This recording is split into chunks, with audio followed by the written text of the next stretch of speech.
The Crystal of Achillon was a 1994 Doctor Who fan film produced and directed by Chris Hoyle and Robin Castle.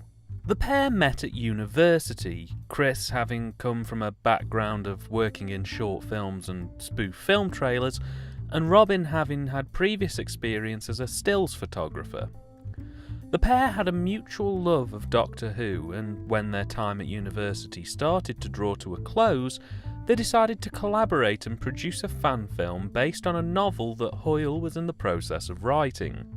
They reworked the book into a film script under the pseudonym Kit Steels, and with the help of friends and family they began work on what would go on to become an almost 25-year project that would see the creation of over half a dozen fan films and the formation of a group that would go on to become quite possibly one of the most well-known fan film production groups in the UK.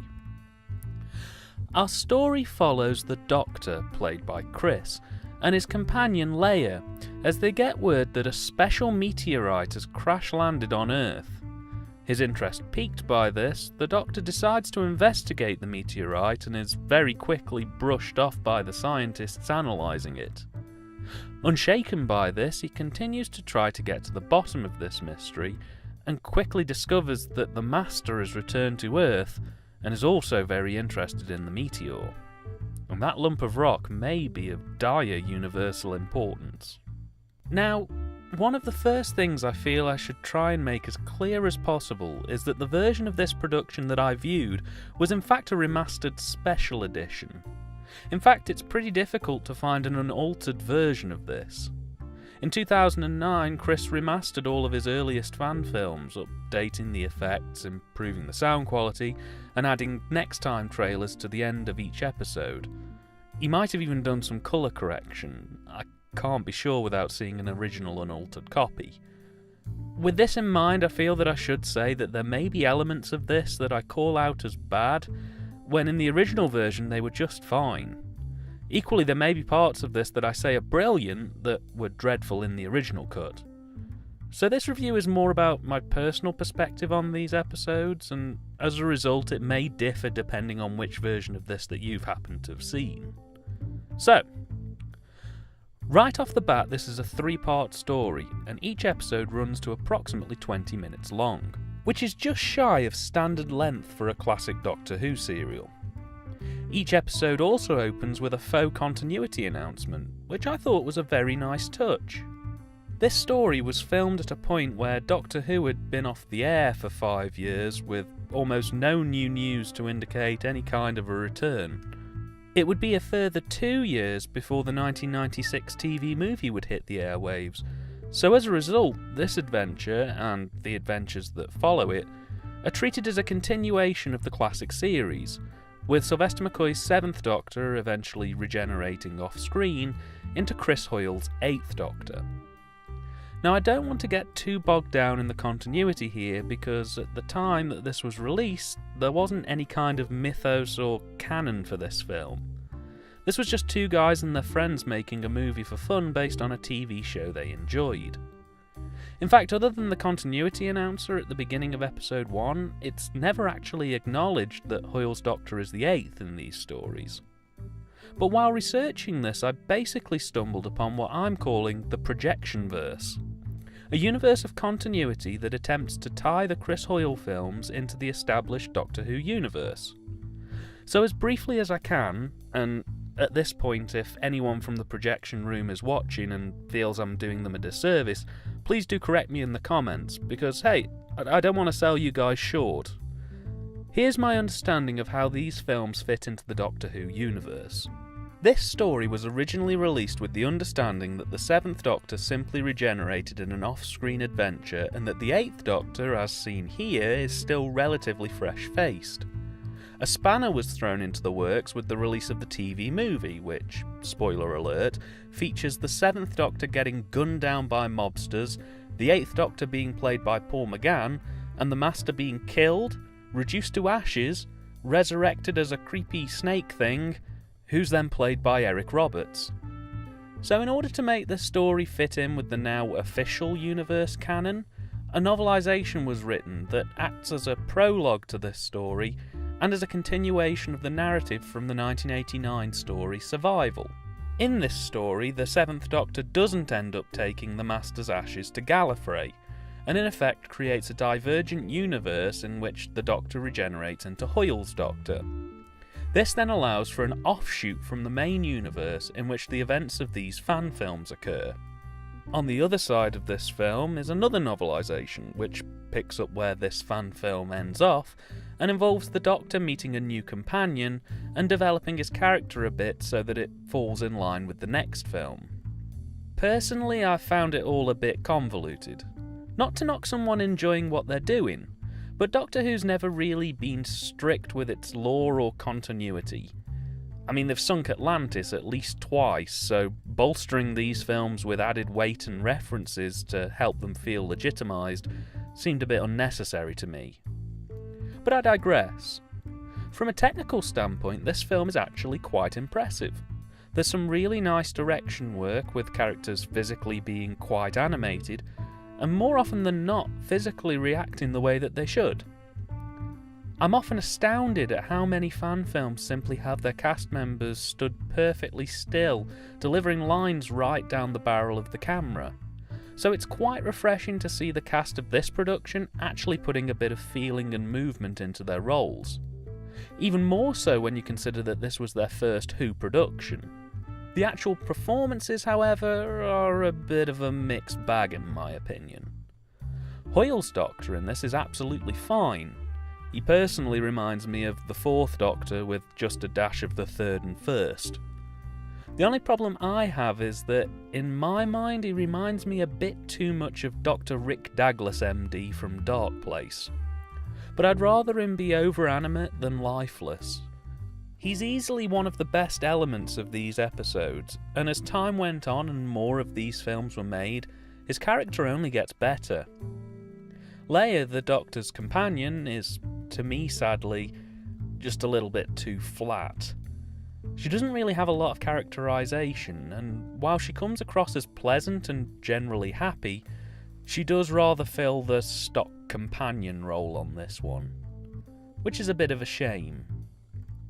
Robin Castle steps into the role of the Master, and physically he has the part down. In fact, he looks eerily similar to the look that Eric Roberts would end up wearing in the TV movie. I think my biggest problem with his performance is just simply that he's too mildly spoken.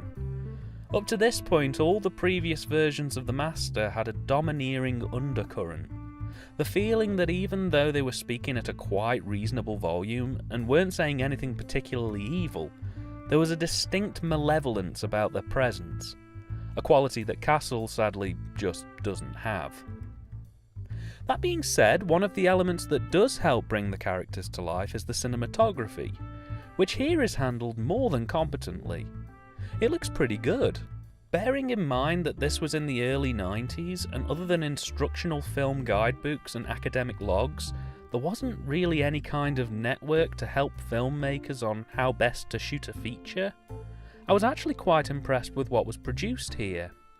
I mean, it maybe would have been nice to see a bit more experimentation and creativity with shot types, but that's me clutching at straws really. It's a good effort.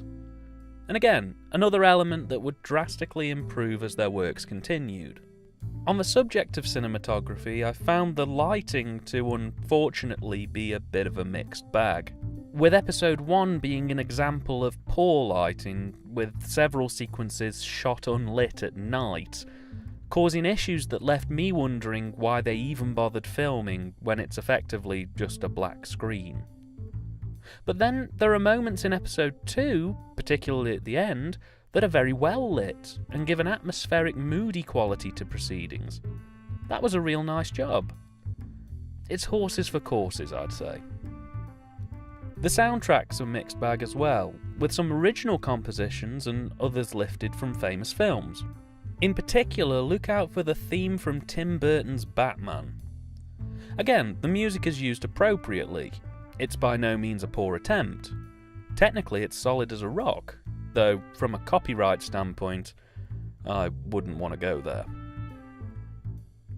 One of the biggest gripes I have with this film really is the script. Not the plotline, I should stress. The actual story is pretty good, if not a bit basic for a fan film. But the pacing of this story is all over the place in my opinion. I get the feeling when this was broken into 3 parts, they all underran quite significantly, because each episode has a lot of padding. Typically this manifests itself in the form of running down corridor-esque shots or aimless wandering. It pads out the runtime to 20 minutes, but as a result it causes all 3 episodes to idle quite frequently. And there are multiple points where my brain just simply switched off, just because of the wandering about and lack of interesting dialogue. I think realistically you could have turned this 3-parter into a pretty decent 2-parter running at 25 minutes an episode, and it would have been a nice and tight, to-the-point production. As it stands, it's a bit flabby. That being said, the actual editing within these 3 episodes is relatively tight in terms of cuts and transitions. While I reckon a lot of scenes could have been compounded, if we're taking it as it is, there's no overhanging shots and nothing underruns. The cuts are precise and to the point, which is quite impressive. Though as I mentioned earlier, I can't be sure if these edits were as originally made or whether Chris has tightened these up on the re-release. After this film, Chris Hoyle moved to Leeds and from there began working on a sequel, The Invisible Opiate. This would sadly not involve robbing Castle as far as I can research. However, this would begin the start of The Projection Room, a fan group established in Nottingham, though more recently they relocated to Leeds, which works towards creating Doctor Who fan films, with the most recent effort being 2008's The Schrödinger Effect, though they have released audios and other bits and pieces since then. I would say they're probably the most well-known fan film group in the country. They've almost been active for 25 years, and even today they're working on projects that are allegedly due for release imminently. I first heard about them in 2014 at the Hooverville convention in Derby, where I spotted Hoyle selling DVDs of these fan films. And while I missed my chance to pick them up on the day, I got into contact with Chris very shortly after the convention to express my interest in getting a hold of them and also to offer any help I could to their next production. I never heard back on the latter, but he provided me with literally everything they'd ever made. They seemed like a nice bunch, truth be told. The Crystal of Achillon was produced on a budget of £50, almost £100 in today's cash, and for that low of a budget, it's pretty bloody impressive that they were able to make what they did. This fan film is really a mixed effort to me, with great direction, cinematography and location work being somewhat fudged by a mixed ability cast, mixed to poor lighting and some quite severe padding issues. While I will give them credit that the ending of this film is very ballsy to say the least, I can't say I was completely enamoured to the script. But that doesn't mean that the average Doctor Who fan wouldn't be. This is good. Not great, but more than decent. It seems to me like this production was a happy one, and I get the sense the cast and crew enjoyed their time on this.